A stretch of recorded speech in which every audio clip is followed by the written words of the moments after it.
is the Wisconsin Vegetable Gardener Radio Show on 860 AM WNOV and W293CX 106.5.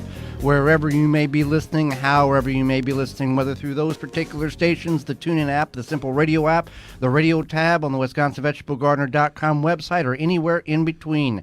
We are live in Milwaukee, Wisconsin. I am your host, Joy Baird. Beside me is my wife, co-host, best friend, and gardening partner, Holly Baird.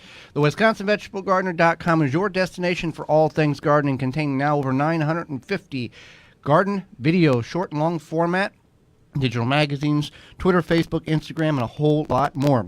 Let's talk about what's going good in our garden and what's not going good. It seems, I don't want it to sound like we're bragging, because we're not. We have problems just like everybody else does in gardens, and we're going to go over some of the good things and some of the bad things. And first, we have a perennial strawberry bed. It's 150 square feet. Last year we harvested, they're June-bearing strawberries. Strawberries, there's two different varieties, June-bearing and ever-bearing. We have the June-bearing, which bear during June. And we have a 150 square foot bed. Last year we got 15 pounds of strawberries. I weighed them. I'm kind of particular about seeing what the garden provides. 15 pounds. This year we got about 6.5 to 7 pounds of strawberries. Well, the strawberries didn't produce very well. A lot of them have what appears to be died back. Now, this bed was put in 2010, long past the average life, which is about 5 to 6 years. And it got overtaken by milkweed that has naturally seeded from another patch of milkweed that's in the garden. And just any other weed, really, because we didn't really weed it, and it's kind of a mess right now. And we have to evaluate what we want to do, whether we want to dig the whole bed up, start completely over with fresh plants next year, dig the bed up and pull out the plants that are currently growing and reestablish them and see how many more we need. But that's going to be a very daunting task. But it compared to the strawberries we buy at the Pick Your Own Farm that we got a couple weeks ago to the ones that we grow in our garden, night and day. Totally different. So much more sweeter and fresh and tastier. But the ones that the Pick Your Own Farm they're not bad. are good. I think they're better than store-bought. But you can tell. Right. Yeah. But either way, we do have to make the decision. And I think that we should just start kind of fresh. But we'll have to see. Yes. So that's kind of a bad thing. A good thing is potatoes. Potatoes are looking incredibly well in our garden right now. Potatoes like water. We've had plenty of it. And we've got very good potatoes. They flowered, I would say, in the next 3 weeks. We should be harvesting potatoes. We have them in containers and in the ground.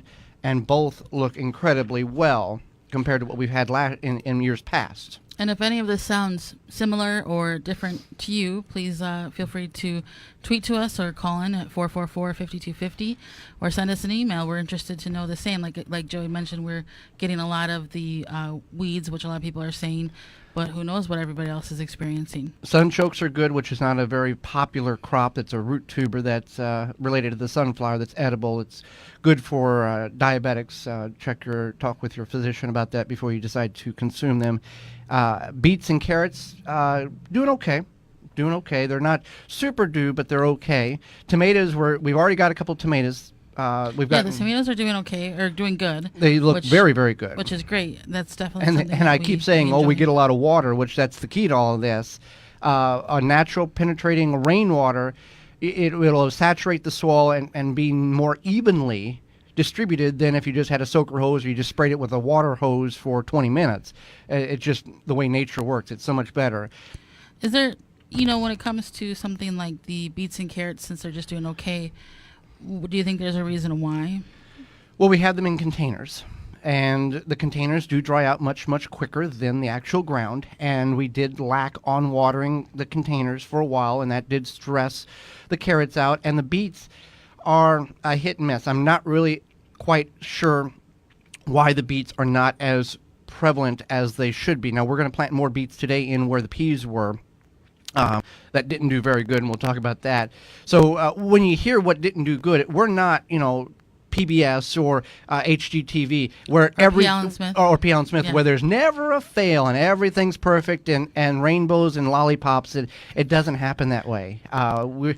We show the real deal. There's things that do not work, and we rely on. And we did a video on that recently about 4 of our major fails, and that would include the peas, which didn't do very well, which was because of low germination. The ones that did grow did and still are producing pods very, very nice.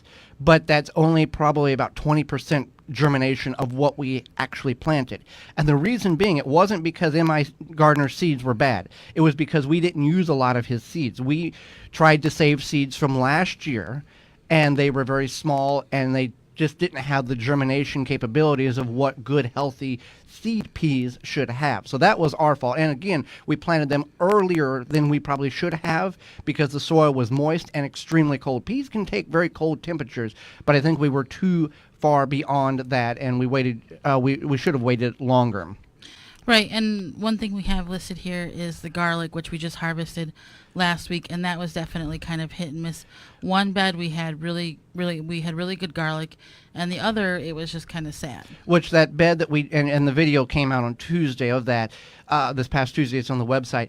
The garlic that didn't do well, it was in a bed that now, as we look back, we thought we did okay in building the soil up with shredded leaves, fertilizer, compost, and we really didn't. And that was the end result, the bad small garlic that we had. Now, I've recently worked that bed, fertilized it, put compost on top of it, and then we've planted bush beans, which fix their own nitrogen, which should help and do very well in that bed because of that. So the garlic, we didn't have bad garlic. I don't want to say we had bad garlic. It was just smaller than we expected. We always expect, garlic the size of little babies' heads, but it just doesn't work that way in nature.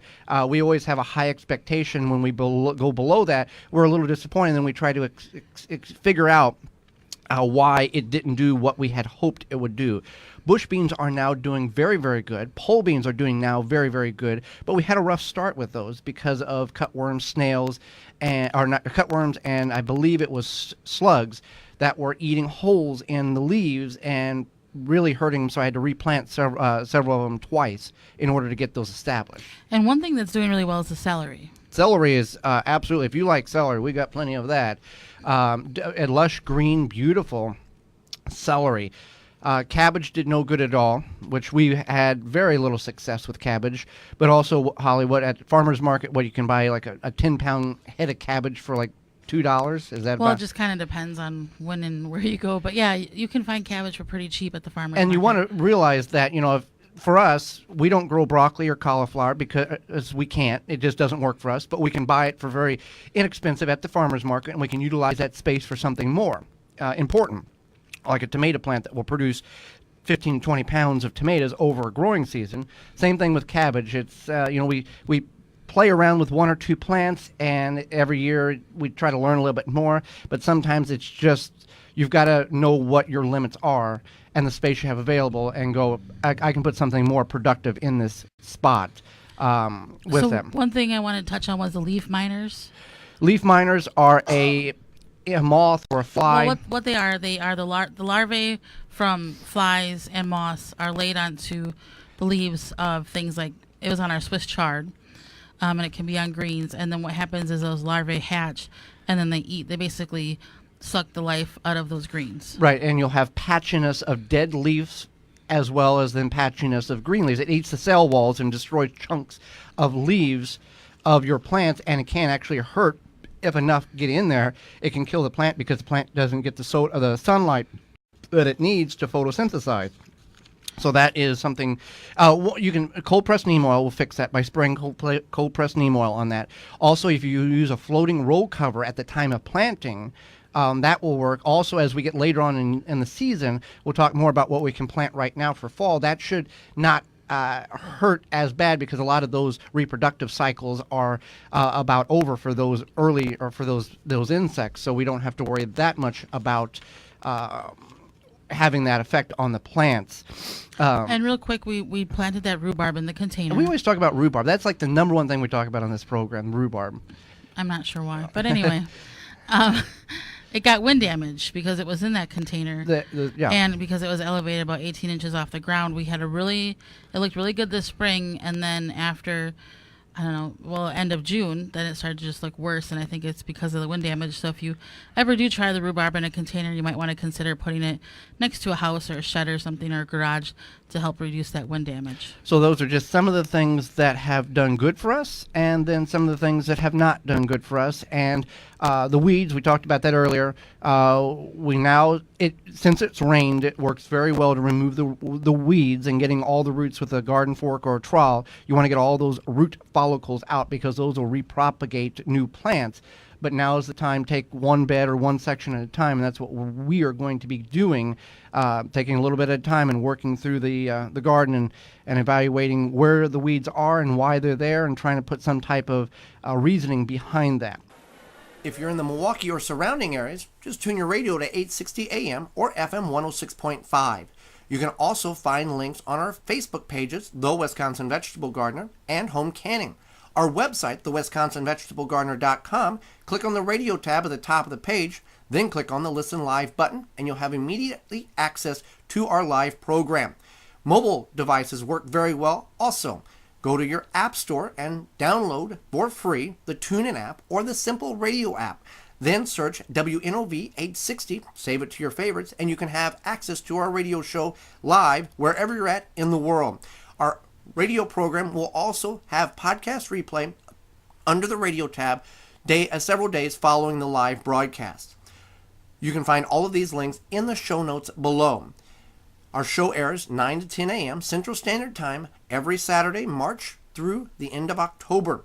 And we want to thank our sponsors because without them, this would not be anywhere possible. You can find all of their links under the radio tab on our website at thewisconsinvegetablegardener.com. For more information, please visit thewisconsinvegetablegardener.com.